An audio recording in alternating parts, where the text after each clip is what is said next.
Hi, I'm Lisa Wisner, the host of PowerUp Hero. PowerUp Hero is a podcast all about living a powered up life. Because let's face it, living your best life and juggling a busy workload, that can be close to impossible. I found hundreds and hundreds of PowerUp life hacks and systems that will help you automate your life and be time smart. So instead of spending your time, you're using it to actualize your potential. And I'm so excited for you to join me on my podcast, PowerUp Hero, so you can power up your life to live to your fullest potential. Hello, everyone, joining from wherever you are. I'm Lisa Wisner, the host of PowerUp Hero, a show all about you. Yes, all about you. You being the hero of your story. And I couldn't be more excited to have with me my co-host, Megan Isasi. What's going on, Megan? Hey, Lisa. I love your shirt. Oh my gosh, I need a hero shirt. You need a hero shirt, Megan. We definitely have all these shirts and merch available on our website. So you can go to www.poweruphero.org. Get yourself a shirt. And by the way, Megan, did you know it's Pride Month? I actually knew because I got on to Jedi Talks today and listened to your Jedi Talk with our very own Tom Tagliabue. I know him from being a city champion, and it was such a great talk. I really enjoyed it. And then I even turned on my TV, and it was all over the TV. And guess what? A lot of these great, amazing drag queens were giving amazing tips on makeup. Oh! So I was like, they have all these like awesome tips and tricks. I was like, how did I not know this? I need to be like in the mix so that I can be in the know and have the best looking everything. I know, right? It's like these quick tips and hacks on how to just look perfect, right? Yeah. Shout out to my Zoraida Nunez James. Welcome, Zoraida. Welcome to the show. We're so excited. It's Pride Month, Zoraida. So give us a shout out. What does Pride Month mean to you? To me, Pride Month is all about celebrating all that we are, right? I think it's important to celebrate all the different dimensions that exist as humanity and realizing that as a society, we must embrace all that exists within us. So I'm super, super excited for the show. For the show today, Megan, we have a servant in our community. We have a person who's not only a servant in the public industry in terms of being seen visibly by the public, but also working in corporations and just helping people all around be the best versions of themselves. Just like you, Megan, you do that as well for me. So I'm so excited to have this person with us. For those of you who may not know, we are actually super excited today to be welcoming to the PowerUp Hero stage. We have Kendra Kinnison, who is pioneering excellence. And as we get to learn a little bit about Kendra Kinnison, I want you to know that our world needs heroes today more than ever before. You know, we talk about being a hero, but I want you to realize that it's not so much about those superpowers that Superman has or Batman has or Wonder Woman. You know, we love Wonder Woman and everything, but a PowerUp hero is about being a strong, celebrated leader in our community. And this show is all about bringing stories of people who have been nominated as PowerUp heroes. We're going to talk about the mission they're on and the life that they have built, being proud heroes in our community. Are you excited, Megan? I'm so excited. And I have to tell you why, Lisa. Yeah. I usually try not to look at the emails that are coming in about the show. Yeah. And there was one day that I kind of sneak peeked just once. And I was like, I'm not going to read it. I just want to see these pictures. Yeah. And so I saw a picture, and I saw one picture of somebody riding like a motorcycle or motocross thing. And so I was like, I don't know who's coming on the show, but they got to take me to go ride. I know, right? Okay, that is how I felt. I feel like we're both the same because literally when I saw that photo, I said, could she come pick me up and like we go do this thing right now? Because I really want to do that. So that's totally what I thought as well. So today, everyone watching, we are elevating and shining a spotlight on an outstanding individual that we all call Kendra Kinnison. Kendra takes on numerous roles every day, and she always has what we call a singular goal. So her goal is to build teams that achieve excellence and make a positive impact. And several years ago, and this is how probably you met Kendra, Megan, the importance of teamwork really hit home in our community, and Kendra Kinnison was at the center of it. We got hit by Hurricane Harvey, Megan, as you remember. And in the aftermath, Kendra at that time was managing, and she still manages, she's the general manager of the Port Royal Ocean Resort.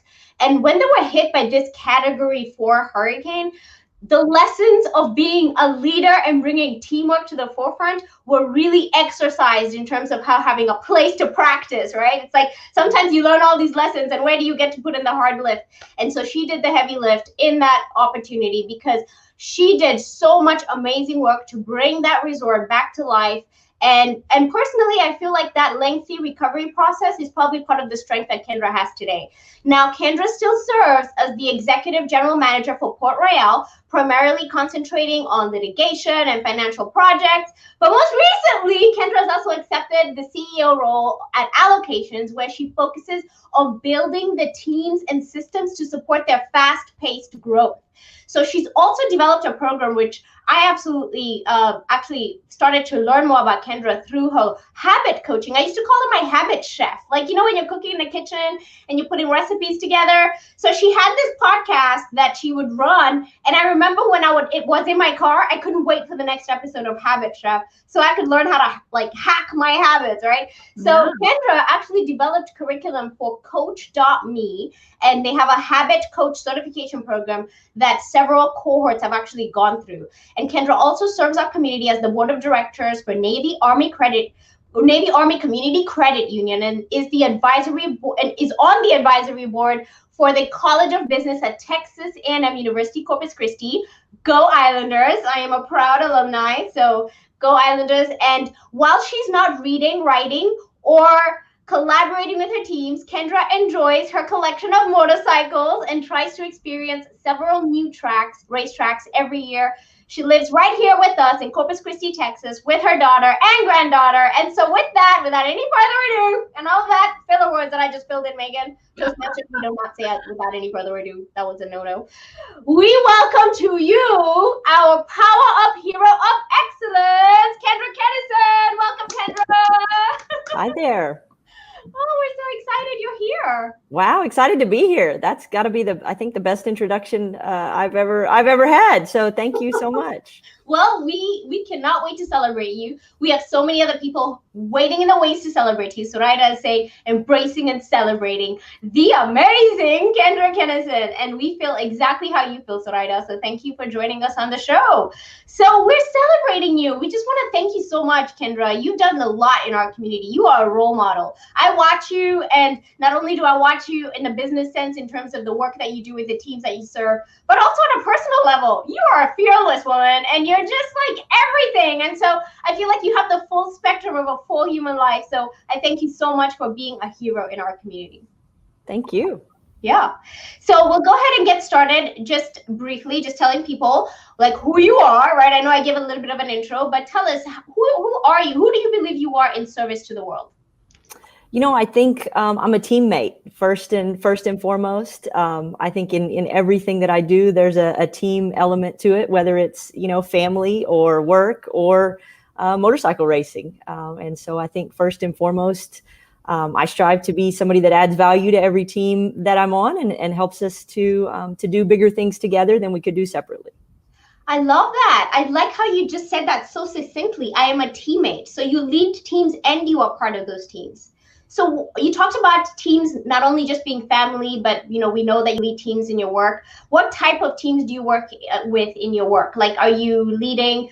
I know we talked about you. I guess being the operations general manager at Port Royal. You're the chief operations officer. So what type of roles do you lead teams in your organizations? So I have a few, as you said. I'm executive general manager at Port Royal, which really means I handle just a handful of special projects and help make sure that the rest of the team is set up for success. Amy Granberry has been the GM at Port Royal since December, and she is doing fantastic, and the rest of our leadership team there. So I do all that I can to support them and help them to continue to finish the recovery from Harvey. We're going on 4 years now, soon enough.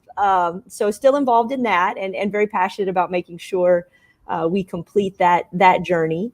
I'm also involved with a startup called Allocations. And as you said, I'm COO of that and a growing team. We're about 40 folks already. So growing pretty rapidly. And then as you mentioned, the habit coaching, I don't do as much coaching as I used to, but I help other habit coaches learn, you know, the tips and techniques and how to build their coaching businesses. Those are probably the three biggies. Yeah. a few other boards and service organizations as well. I love that. And it actually reminds me of when Megan would talk about when you're a leader, first you must learn followership, right? We talk about everybody needs leadership, right? But there's this thing called followership that we probably all need to have in our back pockets.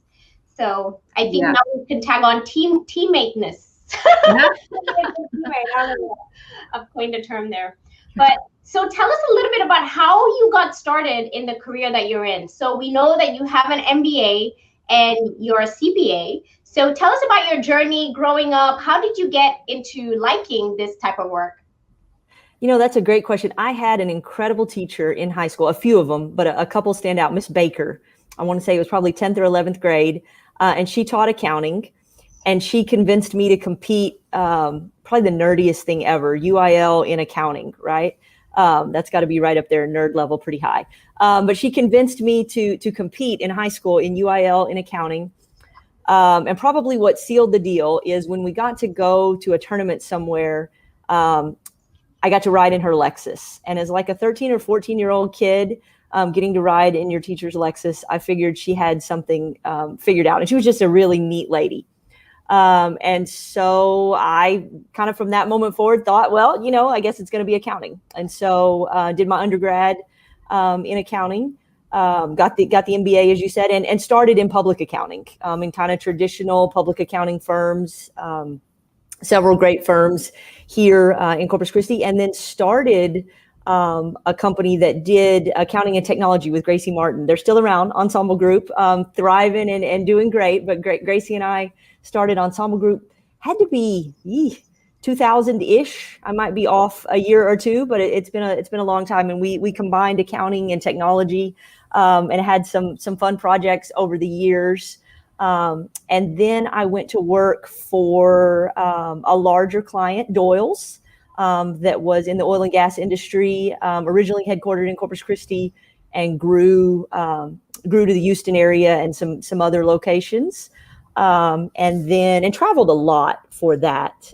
Actually, I joke, I see everybody with their kids at work with them now, but at that time, Mariah homeschooled my daughter and would go to work with me for many of those years in my office. So Doyle's and the team there were ahead of the game in letting me do that. It would have been the only way I could have that role.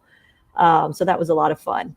And then came back and started a small project at Port Royal in maybe late 2010 that just grew and grew and grew over time. So became the GM there in 2013, I think. And for the better part of the last decade, Port Royal was a huge component of my life, especially since Harvey. Yes. And I think what I guess I can remember very clearly about Port Royal, I kept saying Royale, like we're in Vegas, Port Royal.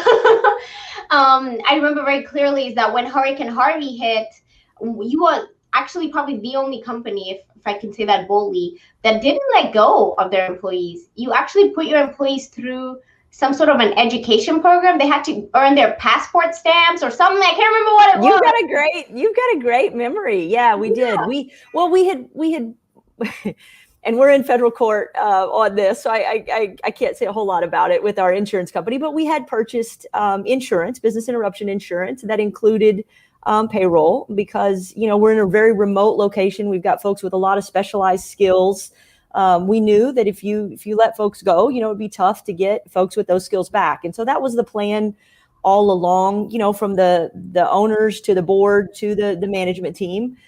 We never intended to dismiss everybody. And then when we realized how severely the resort was damaged and knew, okay, how do we make the best use of this time? We did volunteer efforts for a long time, which was tremendous team building and so rewarding for the folks that were able to participate in that. And then we did Port Royal University through the winter, really before the mass rebuilding started in early spring, and lots of folks were involved with that. But yes, we did Port Royal University, and they had different stamps, as you said. It was like sort of self leadership, and then how to be a teammate, and then we had a leadership boot camp for our leaders. So it was a really neat time. Yeah, I remember that very clearly, right, Megan? I do too. And I remember walking in and I remember sitting with the group, everybody from Port Royal. And I remember feeling like these employees are like so empowered. They were talking about all the things that you guys have been doing as a team. They were kind of like, so you got this, right? And we're going to do this, right? And we had already taken care of this, right? And it had nothing really to do with the work of Port Royal, but more about the community and what they had been doing together as a group. And I just felt like they felt so empowered. They had taken on a new role within themselves that I don't know that they would have had otherwise, had this not happened. Yeah.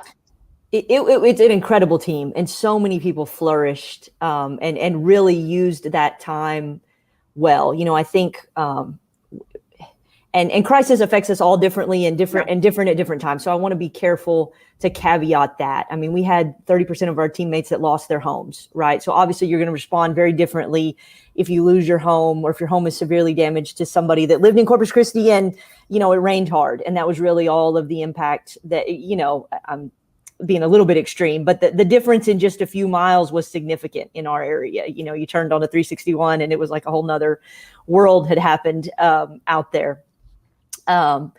But let me speak for the folks that were not severely personally impacted. So somebody that was not, wasn't dealing with a personal trauma. I think the opportunity to learn and grow and have the space to do that in an environment was something that we don't often always get in the workplace, right? Especially not at a resort that's jamming and, there's not a lot of time for personal development. It was an intense operation. And so I do think lots and lots of our folks really took full advantage, of setting up their budgets and quitting smoking and getting their driver's licenses and finishing their degrees and getting their GEDs. I mean, the list of things that folks accomplished during that time was pretty special. And I think it did turn into a more resilient people and more resilient teams. We didn't know COVID was right around the corner. But there were some significant similarities in the skills that it took to come back from Hurricane Harvey and the skills that it took to navigate, something as volatile as COVID was for most of last year. And I have some pictures actually. So I was just kind of scouring your site, and so I have a before and after. So we kind of have like one shot that shows after the hurricane hit, right, your swimming pool area, and then there was a cleanup after that. I do have another picture that shows it right now, right? Is that what it looks like right now? That is what it looks like right now. Yeah, it's pretty amazing. Yeah, and then I have this guy who we all know really well, and he's having a shirt. I mean, we call him the Todd Father. I don't know if y'all call him that, but that's what he's doing. Oh, that's great. That's great. Representative Todd Hunter. He's our representative here in our community. And so, so we have this movement that you started with this book. Tell us about this book, Kendra. We had to write the book. I tell you, we had to make sense of our own journey. And I'll tell you, we wrote the book. The book encapsulates the first year. So the very first year, August 25th to almost literally August 25th, 2017 to almost literally August 25th, 2018. And had we known, that we'd still be, June of 2021 and still be really wrestling with this, I think the book would have been very different. But at the time, we felt like we needed to make sense of the story for ourselves, for our families that maybe didn't understand why we were so impacted, for our guests that were coming and are frankly still coming and don't really understand. Folks move on so quickly, which is great. But hurricane damage, doesn't always move on quite the same way. And so the book was just a sense maker for us. It helped us to put things back in sequence. It's funny. The book is, I would call it like a written documentary. It's kind of documentary style. So it's pulled from, actual artifacts that are just kind of assembled. And then we have a little bit of storytelling layered on top of that. but it's amazing how our memories are different. You write out an outline of how you think something happened, and then you go check the facts and realize that it's a bit different than that. So the book was a sense making tool for us. It was something that helped us communicate amongst ourselves and also communicate to others, what we had experienced together and why we are the way we are. Anyways. Yeah. And who knows if there will be, I say another book, not in a literal another book. I just mean there's so much more to the journey that's actually not described in the book. Sometimes the book now feels awfully incomplete, but I'm still glad it's there to really commemorate the efforts of the folks that, and team is a very broad word. The team of folks that, have helped entire communities come back, and we're just one story of that. Yes, and I have this picture of you actually where you're talking about everyone has a story, this is ours. And we were actually excited because we did see that your book is available on Amazon, but we're also excited that the news station here actually picked up the story and ran a little bit about it. So I just want to play that clip so people can just hear a little bit more about what impact the book had in our community. So we'll be right back. Chris 6 News at 5 continues. Welcome back, everyone. The Port Royal Resort in Port Aransas was hit hard by Hurricane Harvey. The resort is now entering into a new chapter. Chris 6 News reporter Ashley Portillo has more on how it's moving forward. Port Royal's general manager wrote a book about their struggles following Hurricane Harvey, and this book is one of the town's first published books since the hurricane made landfall. After nearly months of recovery, it's hard to make sense of this long of a journey. Kendra Kinnison began writing a book, the newly published novel called Royal Resilience, our story of surviving and thriving after Hurricane Harvey. Think of it as a documentary where it's written in layers. Each of the book's 10 chapters features different experiences before and after the hurricane. It begins with the days leading up to the storm. There are actual emails from, our decision to close and the days right after. Then the book shares what it was like living and working in the area immediately after the storm. Then tells the story of how Port Royal staff put in 17,000 hours of volunteer work as they were helping local organizations during their recovery. Staff members helped clear debris from Port A, helped rebuild homes, and helped prepare meals for hurricane victims and the homeless. Photos are also included in the book, a reminder of the journey Port Royal has been on. We didn't have a roadmap for how to recover. We just showed up every day and we gave 100%. But the book also serves as a reminder that Port Royal and the Port Aransas community still have a long road of recovery ahead. We really tried to make the best of the experience, truly try to make lemonade from the lemons. Ashley Portillo, Chris 6 News. Now, the book is available on Amazon, and all of the proceeds go towards the Port Royal Strong Foundation. The foundation helps Port Royal staff who are still struggling. For more information on how you can purchase the book, just visit our website at christv.com. So I have to give him a shout out. He said Royale. I heard him say that. So I'm like, okay, so him and I are in Vegas, right? I have always said Royale, and I don't know why. Lots of Vegas. Yeah. Well, Kendra, that is an amazing story and an amazing journey. And actually, I hope that you continue to write the story, because I think, it's always going to be evolving. And I think maybe people may want to hear from the beginning, right? Your eyes of how it was for just that 1 year to where you are now. The continuation of the journey is important. But as we're celebrating you as the PowerUp hero of excellence, and just hearing more about how it feels like everything that you touch turns to gold. I know Gracie Martin. I had no idea you started the ensemble group with her, because her business is super successful. I mean, I remember when I learned about her, I used to work at the university, and she was building the way I heard about it was this woman was building a database about gang violence or something. And she was literally mapping out all gang activity in our community. And she was like the name to know, right? So such amazing work that has been done. I just want to ask you, as a hero, what does being a hero mean to you? I think your intro, and man, I couldn't have written a better one, but I think it's about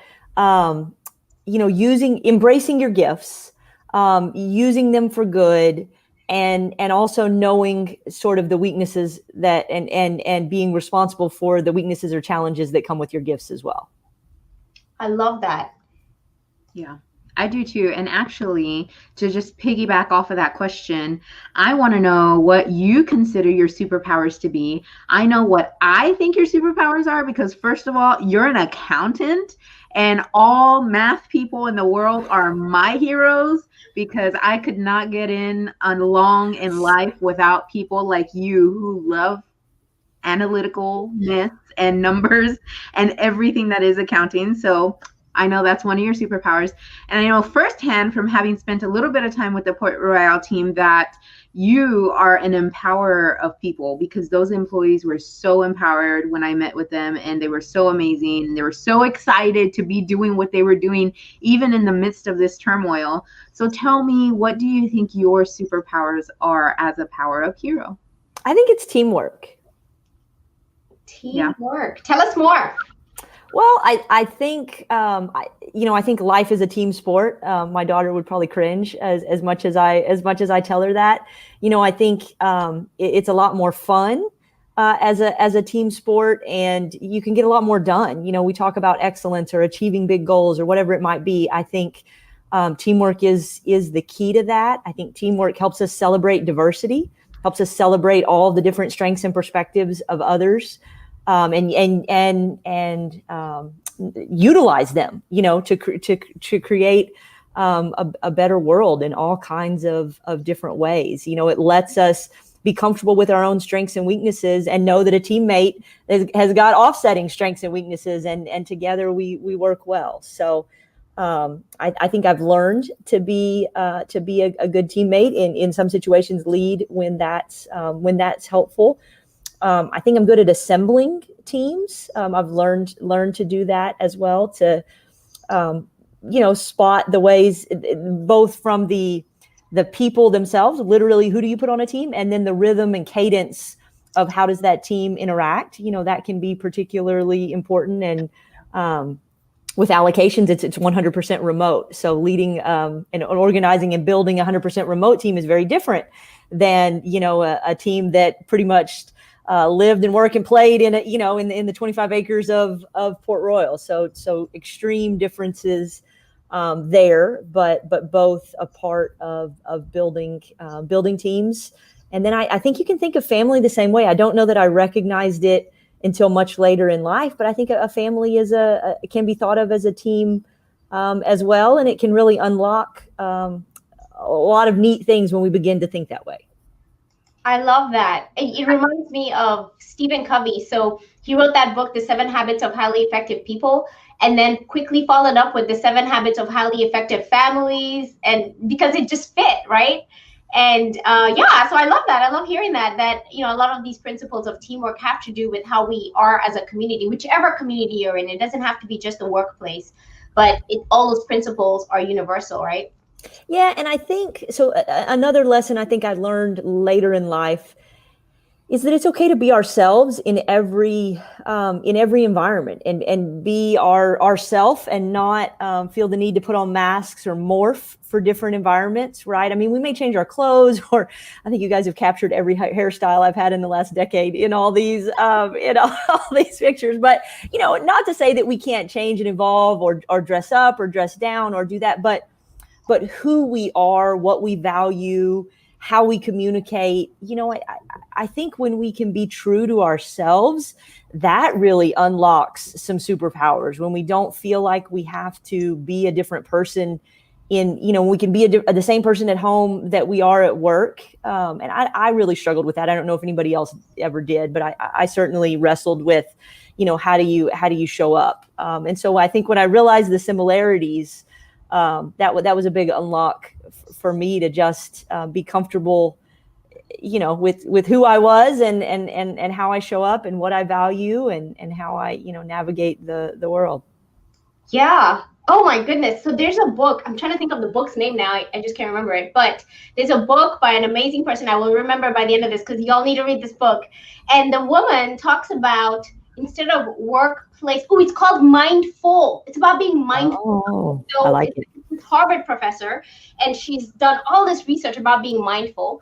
And she talks about how we talk about workplace balance, and that's not possible. Sorry, work-life balance, and it's not possible. What we need is work-life integration. Like, you just need to exist as the best version of yourselves in the spaces you're in, and not try to show up as super mom over here trying to do all these things and super wife like this, but when you're at work, you're like a different person, you know? Mm-hmm. So just be yourself, period. It's harder to do all the other stuff, right? Absolutely. Absolutely. So it creates friction. So actually, Megan, that leads us to the next question about friction, right? 100% it does, because Kendra, we are celebrating you today. We know that you're amazing. You've told us some of your superpowers. We've seen it in action through Port Royal.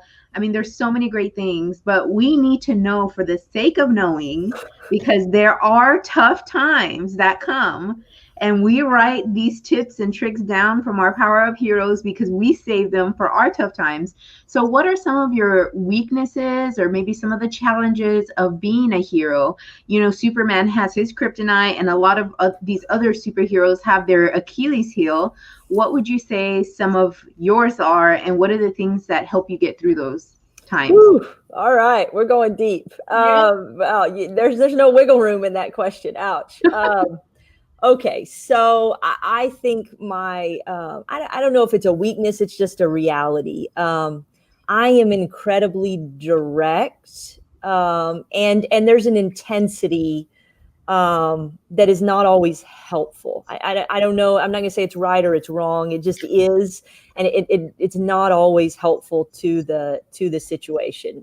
So I just have a mannerism that's just straight to the point at times. And at times that's helpful, and at times not so much. I do try to think about that. My daughter probably bears the unfair burden of that. I've worked on it. I've worked on it a lot. Hopefully she feels like there's progress there. You know, our families see us in all our, you know, there's no hiding from that, especially a year like COVID. So I think that's probably the area that I'm most aware of, and not that I necessarily try to change, but I just try to think of, you know, what's the best version of that for the situation that I'm in and the folks that I'm dealing with. Because otherwise you can end up with really hurt feelings, or folks can feel like you're not hearing them, or you're not even seeing them, right? If you're just kind of plowing that directness of goal focus, right? I'm incredibly goal focused, and at times that's really helpful.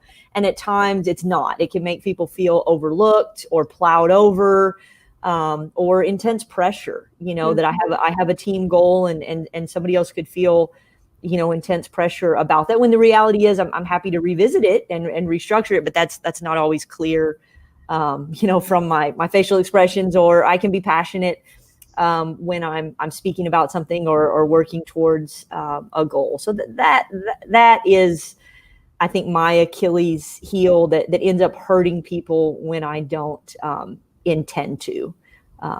So that'd be the biggest one that I rank. It makes me love you even more that you just admitted that about yourself. It's not always the easiest thing to say these things about yourself. And just to be able to recognize that I know this is me, not even that it's right, not even that it's wrong, this is just me, is wonderful to just recognize it. And for the sake of other people too, that's kind of sounds like where you were going with that. It's not even that I'm trying to change, I'm trying to be better for the sake of other people.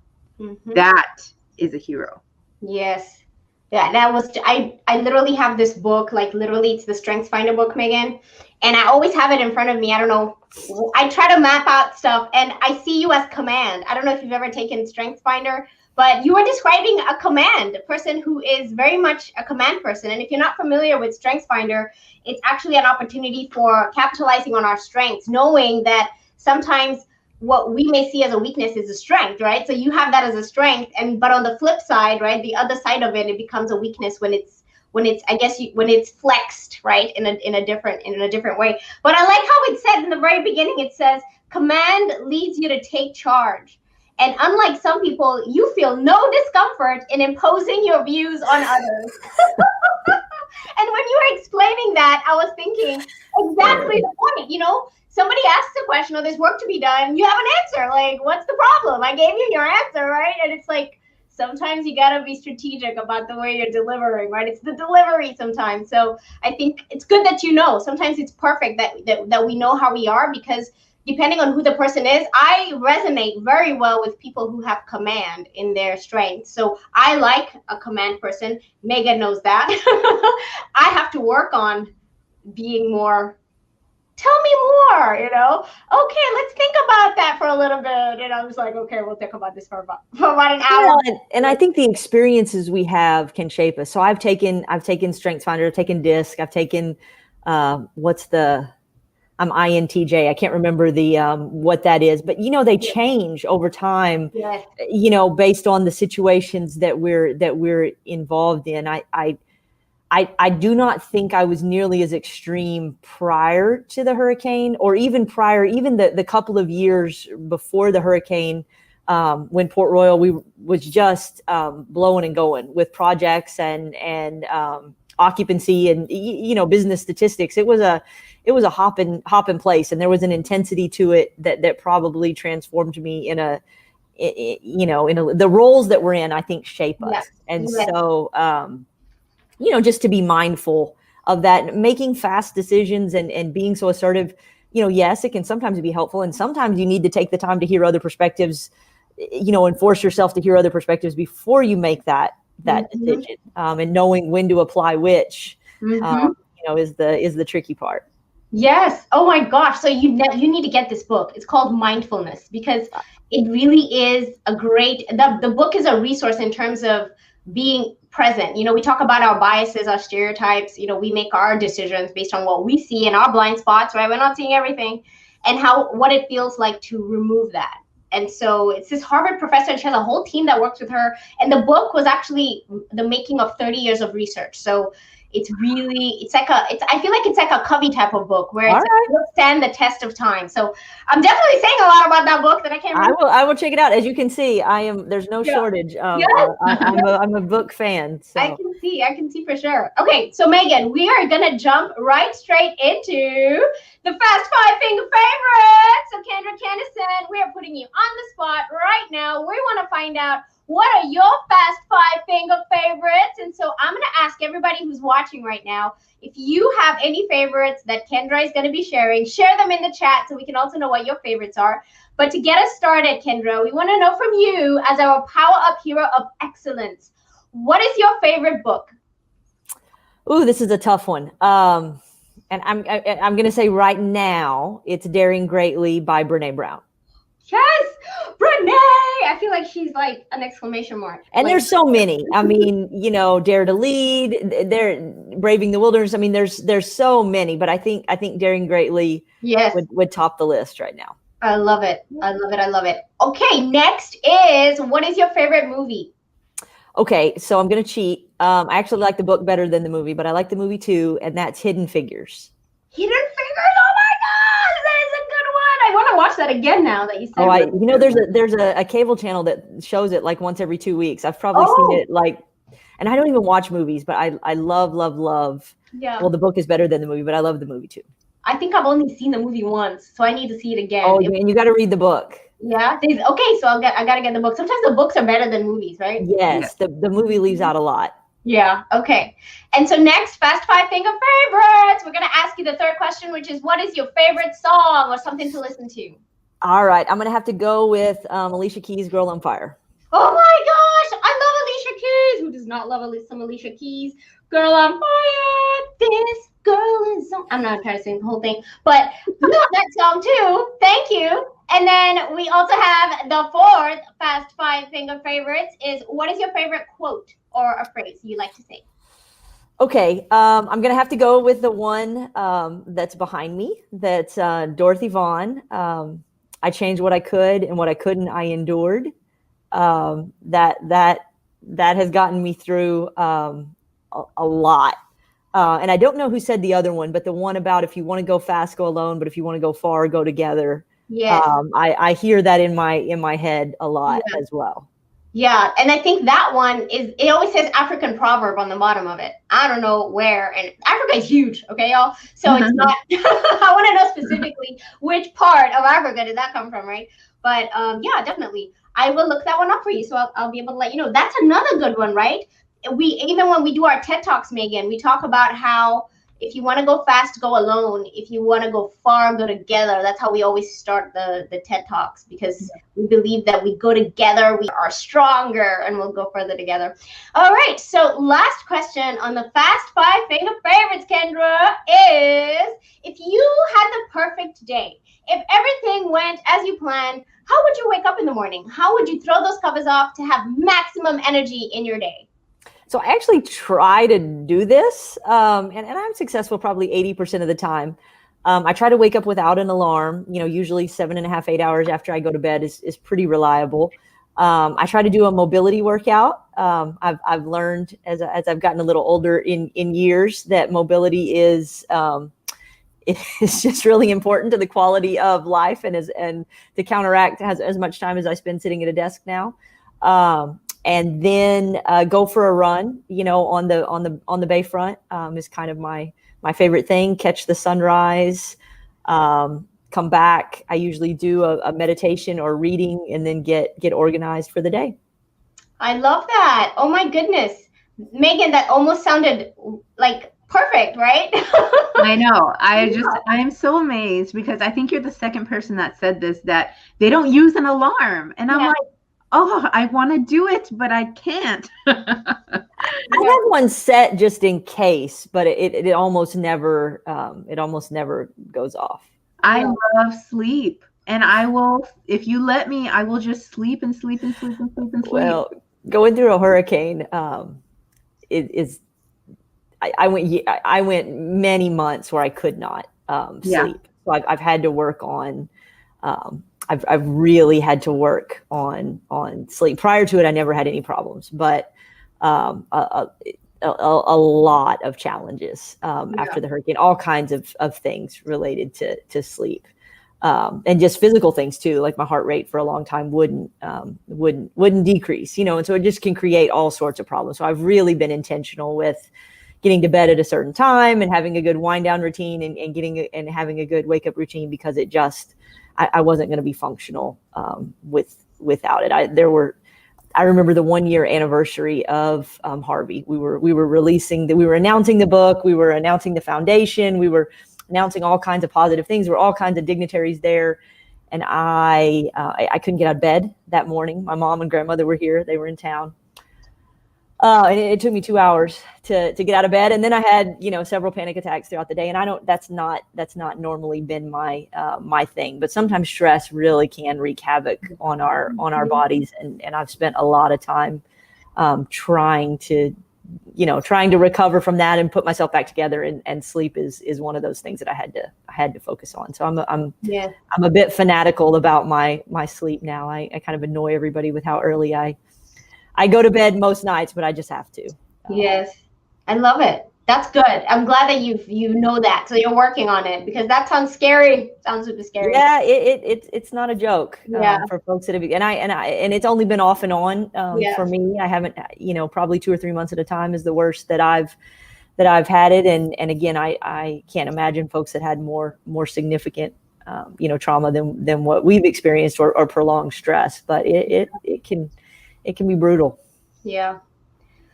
All right. So I did want to ask you a question that we try to talk about with our heroes, which is capitalizing on our time. So we're all about efficiency and not doing mundane tasks or just wasting our time, right? Wasting it away. So I want to ask you, in terms of being a PowerUp hero, do you have any tips or hacks on how we can capitalize on our times so we spend our time wisely? I think being intentional. Knowing what it is we want to do, what our purpose is, what our strengths are, right? So that we're spending time in our strengths primarily, not that we never do anything that's not a strength, but that we're mindful of that, to use your word. Mm-hmm. I think doing a weekly review, Sunday night or Monday morning, reviewing the week before, thinking about, I think there's 3 questions: what went well, what didn't go well, and what can I learn from what didn't go well, and what adjustments do I want to make, in this coming week. And really those three simple questions, if we do it week after week, or even, a day at a time, can really help us to just kind of continually turn the dial. It's not usually any one big shift.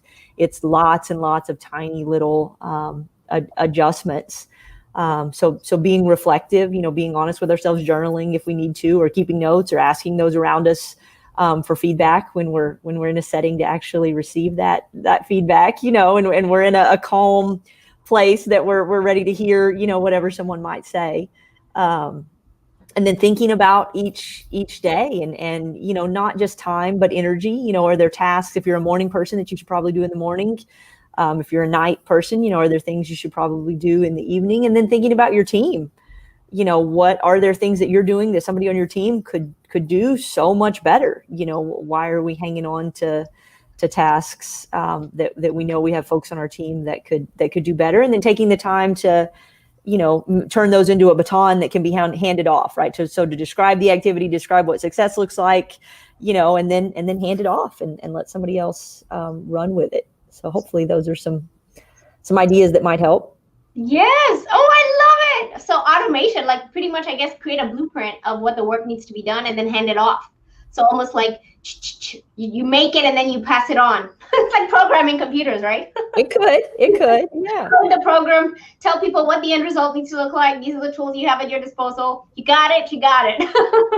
And then you get more time to grow and build a business and think leadership, right? Versus management. I like hearing that. All right. So as we're winding down with the show, I'm going to ask you one last question about your future. So I want you to imagine yourself 5 to 10 years from now. What do you see, Kendra? Well, in a lot of ways, I don't see much difference. I'd like to be even healthier than I am now. I feel like I'm starting to make, again, to kind of bounce back from the havoc that Harvey took on me personally. I'd love, I race motorcycles. I wouldn't say I'm competitive yet. So in 5 or 10 years, I would love to be competitive in that, in whatever that might mean, just to have mastered more of that sport. And I'd love to still be involved with teams that are doing fun and challenging projects. Yeah. And we have a picture of you on your motorcycle. Look at that. Too cool. I know. And the thing is with the motorcycle thing, like you obviously have a helmet on, we can see like your eyes and everything, but you look like a superhero for real. Like if people were like, Kendra Kinnison's a superhero, that's the photo right there. So how long have you been racing motorcycles? I since about 2019. I did my first track day in April of 2019. I got my motorcycle race license the fall of 2019. And then 2020, I really didn't get to ride much at all. My grandmother stayed with me quite a bit. My daughter was bringing along my granddaughter. So 2020 was much more of a family focus, but I've been back at it pretty significantly this year. And it's something I'm definitely giving some time to. I love it. To find flow. I don't know about you guys, but to find flow can be challenging. Even running, we've got earphones in or whatever, we still feel connected. But on a motorcycle, and especially on a motorcycle on a racetrack, you're not connected to anything, and it takes full concentration, both arms, both legs, and just to really find flow and free your mind and master, something that's physical and mental both. I just love it. I think it's a fantastic sport. I think it's an amazing sport for women. So if somebody's thinking about it, I would certainly encourage you to jump in. Come pick us up. Come pick us up. No, we ride on race tracks. Most, or most of my bikes are track bikes. They're not even street legal. So I think the safety, everybody says, it's so unsafe. I think if you look at our gear and you look at everything that's going on, it's actually a lot of care has been taken to. Do we have a track here in our community, or we have a dirt bike track outside of Robstown, DDMX, that I just ride. They have like a small version and then the real version. I haven't ridden the real one. I've ridden the small one. That's a lot of fun. And then just on the southwest side of Houston, there's a track there. Okay. before, I know we're running short on time, but I just have to know, how did that even come about? Like, where did that interest come from? Did you just wake up one day and you're like, I'm going to be this extreme motorcycle chick? Like, where did that come from? I'd wanted to do it for a long time. I had traveled with work a fair amount in Asia, even in Mexico City. In a lot of countries, everybody rides motorcycles. And I'd always been fascinated with them. But never had the time. And then the year I turned 40, 2019, and kind of my daughter being grown, I felt like I sort of had permission to chase all those, dreams that feel kind of irresponsible, that you're not, focusing on others first. So I would say I just gave myself permission to go do it. I love it. I love it so much. Oh my gosh. Every time I think of you on your motorcycle, I don't know why I get anxiety, like we're skydiving or something, but I feel like, oh my gosh, Kendra, I hope you're okay. So, it's great. I hope you have a great time riding your bike. I keep saying, come pick me up, but I don't know if I'll get on the bike. I'll probably wave at y'all and be like, have fun. Bye. Yeah. Whew, that's a scary thing, riding motorcycles. So maybe that's what on my bucket list then, Megan. Bucket list. We got to do that. Okay, so we've actually reached the end of the show, Kendra. We're so excited to have celebrated you. Soraya wanted to celebrate you as well, and so she actually wrote something for you. So I'm going to put it up so you can read it. I don't know if you had a chance to see it. I just saw that. I absolutely remember her. Yeah, we had, gosh, I want to say that was maybe 2009, 2010 timeframe. We'd worked together a little bit, but I absolutely remember when she was getting started. Yes. So now her organization is flourishing. For those of you who don't know Soraya, known as James, she is the founder of Gulf Reach. It actually serves, I guess you could say, the tri countries, right? So we have USA, Mexico, and Cuba, the Gulf of Mexico, serving them in terms of science, education, technology, anything that has to do with the Gulf. She's involved in that. And she's a trendsetter, I guess you could say, in terms of representation of marginalized communities and minorities being involved in science, technology, engineering, and math. So we thank you so much, Soraya, for being on the show today, for helping us to celebrate Kendra Kinnison. And Kendra, if people wanted to get in touch with you, how can they do that? KendraKinnison.com. I probably really basic website now. I kind of pulled most things down. And on most of the social media platforms, Kendra Kinnison on Facebook and K Kinnison on Instagram and Twitter. I love it. And I know that we definitely want to make sure that people remember that you have a book that's through Port Royal. And I think I even have it up here. I'm going to throw up the Amazon and see if I can grab my copy of the book. I should have had it with me. And I just remembered that I had it. So I'm grabbing it right now as I'm talking to everyone. Here we go. Yay! Wow, you do. Excited you spoke to our group. Yeah, I did. Yeah, okay. That's awesome. I came in, did a talk, and so thanks for writing the book. It's a great book, and it's for our community. It has pictures, and so I think anytime that a book has pictures, I love pictures, and so it makes it almost like a book that I want to read because it feels like a journal, like y'all were journaling. So it's really a special thing, and I hope you actually do a second what lessons learned, right? Even from the book itself. And I think you could probably evolve from that. But I really thank you so much, Kendra. There's so much you're doing, not only in your business life, but also in your personal life with your family. I think I did see a message once where you have 5 generations strong. You were 5 generations. We did for 94 days. My grandmother passed away in January, but between October and January we did, and we were able to take a 5-generation picture together. It was really special.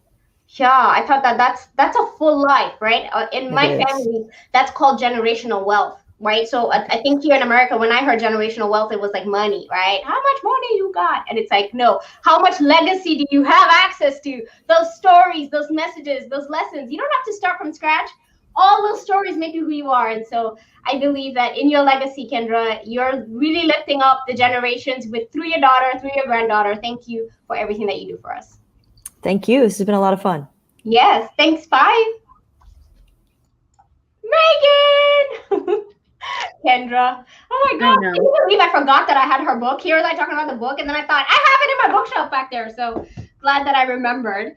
But I was such a fan of life as a team sport. Yep. That whole idea, that I think everybody knows in the back of their head that you just have to do things with people, like, period. And it's just part of life. Like, you don't even think about it. There's people everywhere. You're interacting with people constantly. But when she put it in the terms that she put it in, I started to think to myself, there's like nothing that we do alone. Nothing really. Nothing that we do alone. So once you start to accept that fact, I think you can just continue to elevate and go higher and higher and higher and start to use that as a tool. Yes. That's what it seems like she has done. Yes. She's accepted that fact and she's like, okay, now how can I use this whole team thing to like continue to elevate myself and everybody around me? Yes. And isn't it just such a unique strength? I mean, I wouldn't have, we always hear of people's strengths of being like empathy and trust, commitment, all of that. And then to hear teamwork as a strength, it almost feels like the most gracious thing a person can say. Like, my strength is to bring us together, for effectiveness and efficiency, right? Teamwork, us working together for a common good. I don't know. I just love it. I loved hearing it. And I totally see, I always think of my PowerUp heroes being on a show somewhere in Marvel or DC, and like they're like saving lives with their superpower. And I see that. I totally see Kendra doing that in the office. Slaying all those anti-teamwork people. I wanted to talk about, she remembered Miss Baker. Can I say something about people in our communities, teachers in our communities, people who impact us? We don't forget their names, right? And so I just have to point that out. So Miss Baker, if you're watching and Kendra Kinnison, thank you, because that UIL accounting, contest that you participated in, and your Lexus, thank you so much for that. We really appreciate you. I wrote that down because I was thinking, how many people have been heroes in our lives, Megan, right? We don't forget their names. Even when we're children, we don't forget their names. One question I didn't ask, and I probably will ask her later, does she do her own taxes? Oh, yeah. Oh, I'm sure. I wouldn't doubt it. I'm like, do you do your own taxes? Who does your taxes, right? Because I'm always thinking, if you have somebody who figures money out, right? Figures out all the money stuff, then get all the answers you need about that. Loved the books. I'm so glad I'm going to watch Hidden Figures. Loved the quotes, for real. And I love the idea about automation. I like how she put a spin on it on, automation. Sometimes we think of it as what's the latest app, or, what is the technology that's going to help your team communicate better virtually? Are you using Slack? Are you using whatever it is, right? And she talks about, no, maybe we go back to ancient intelligence of just being intentional, right? Like the technology is not so much as the tool, right? It's us as humans. We need to use ourselves to be able to automate. So being present, being intentional, I love that. And I can't wait to unpack that further personally as I, and then she gave us those 3 things. What did you do well in the week? What didn't you do well? And what could you adjust? Yep, I really liked that too. I really liked when she said these are things that she just said like on the fly, like in conversation. And I was like, ooh, that's good. Not weakness, just a reality. I love how she just owned that. And it wasn't like this weakness or necessarily this strength. It just is what it is. And there are so many people that are quick to jump on, well, that is a weakness, or that is a strength, or they want to put things in boxes. Yes, don't put us in boxes, people. Kidding. And I really just like how she just owned it and was like, it's just reality. Yeah. And this is who I am. I love that. I need to be that. And it's the beauty. Isn't that the beauty of it? That's what we look for, is the diversity of perspectives. Like, we need the Kendras, we need the Lisas, we need the Megans, we need yous, right? Whoever you are, the way you are, your uniqueness is exactly what is needed in the moment. Your perspective, your human experience is what makes you you. Yep. So we celebrate that about you. So Megan, I celebrate you. Thank you for being here with me on the show, for celebrating Kendra Kinnison. I know we haven't done the high five in a while. I don't know if I can high five you. It's always weird, but let's high five. 1, 2, 3. Bam. I actually got it right. I always do the wrong one. I know. It's always, for those of you who don't know, this system is mirrored. So we're like opposite of what we actually are. So Megan, thank you so much. Love you. Thanks for being on the show. Bye. Bye, everybody. Thank you, everyone, so much for being on the show today. If you want to find out more about the PowerUp hero that we just interviewed, go to our podcast page, which is poweruphero.org. And do you know a role model in our community who deserves to be featured on the Power Up Hero Show? Visit our website, poweruphero.org. Nominate them. And if you are that hero we need to interview, be bold and nominate yourself. We want to hear your story, how you are being remarkable, and how the world needs to hear your story, because we could all have your positive attitude and your commitment to being a hero in our community right here on our show. If you are watching anywhere and everywhere, please subscribe. So we're talking about YouTube, Facebook, Periscope, LinkedIn. We also on Spotify. So if you have a Spotify playlist, add us on there. You can also ask your streaming devices like Alexa, play the Power Up Hero Show, and Alexa will play the show. So anywhere and everywhere that you tune in, I hope that you tune in to join us. I hope you are educated, inspired, and encouraged to be a Power Up hero, because our world needs you to be a hero today more than ever before. I hope you make today a Powered Up day. Bye.